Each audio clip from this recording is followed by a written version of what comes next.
Listen up, because I wasn't born a genius. I don't have photographic memory and I definitely don't study 10 hours a day. But despite all of that, I still get straight A's every single time. And because I'm tired of seeing people overcomplicate studying with 14-step money routines and productivity hacks that just don't work, I've spent 5 years plus using myself as a lab rat. Yeah.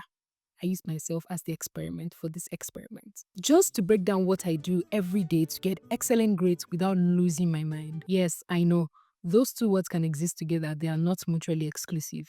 Oh, are they mutually? Whatever. So if you've ever felt like you're just not smart enough, this video is for you. And it all starts with one single habit that changed everything. Straight to business. Now, why does this boring habit work? I'm going to break it down like I'm speaking to a 5-year-old because it's obvious you're not that smart. What did he say? Studying every day works because of something called the compounding effect of studying. And no, I did not just make that word up.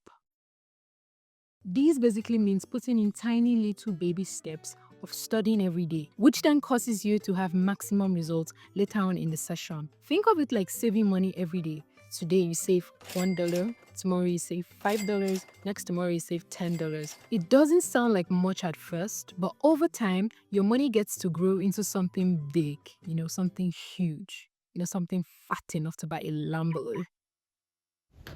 Now that that's out of the way, let's talk about quick hacks on how you can start studying every day from today. Yes, we're now in the middle of the semester. We don't have time to waste. Hack 1. Embrace the boredom of repetition. If no one has told you, studying is boring. Like, really, really boring. So boring that I'd rather hit my head against the wall 6 times than actually do it. But guess what else is not boring? Failure. So you have to choose your boring wisely. Would it be to enjoy the boredom of studying or to endure the pain and regrets that comes with failure?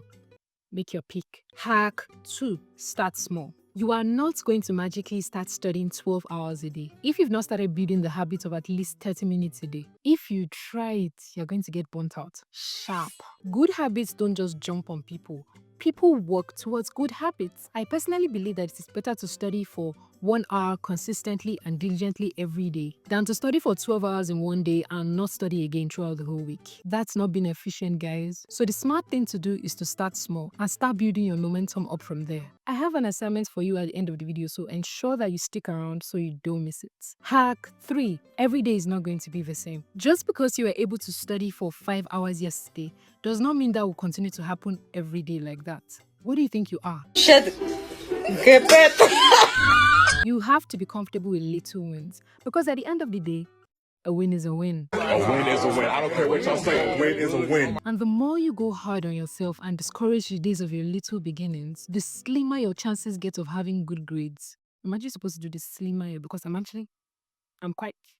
But hack 4. Be organized. You're too dirty. You're too scattered for my liking. That's why your life is like this. Oh my God. But seriously, through organization, you reduce the friction you have to overcome to start studying. Picture this, you're about to study, but your books are all the way across the room, scattered.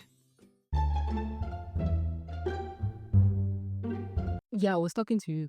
You are less likely to want to go all the way across your room, pick up the books from the floor, take them to your study desk and start studying. That sounds like so much work, but just imagine your books are already well arranged on your study desk. The only thing you literally have to do is to just go to your desk and start studying. Doesn't that sound 10 times easier? Hack 5. Use proper study techniques. I honestly cannot overemphasize just how important this is. Using the wrong study techniques is like pouring water into a basket. It's never going to get full. Now, I'm not saying your brain is as porous as a basket, or maybe it is. Maybe that's why you don't even hear a word, but you get my point. My personal favorite study techniques to use are using past questions, spaced repetitions, and group discussions. Those 3 take the lead for me whenever I want to study. And of course, studying every day.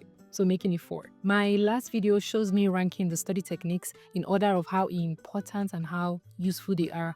So you can check out the video to see where your favorite falls. Hack 6. Focus on what you can control. As humans, we always have this dying itch to be in control. of everything. We often forget the fact that we can only directly control our input. Our output is based on a whole lot of other factors that are beyond our control. A person plans his course, but only the Lord directs his steps. That's what Proverbs chapter 16 verse 9 says. Even God knows you can't handle it all, so stop trying. Take that worry and anxiety off your mind and channel that energy into actually studying, as that's the best you can do for now. That is in addition to prayer, and trust me, that is enough. Now to the assignment I have for you. I thought I was going to forget. My brain is sharp. So there are 2 assignments actually, because I'm just that good a teacher. Assignment 1. You are going to study for at least 30 minutes today, and after you are done studying, you're going to come back to comment under this video, studied for 30 minutes. If you don't do it and you comment, trust me, your hands will begin to feel funny in the next 30 minutes. Do you know you have 30 minutes? Are you kidding me? 30 minutes! Now, your second assignment is much cheaper than the first one. It's really easy. It is just watch this video right here that speaks on how I create a killer study routine that helps me to get straight A's all the time. Trust me, you don't want to miss this one. And with all that being said, see you next Saturday. Bye. Make sure you turn in your assignments. Don't let me have to ask you. Bye for real.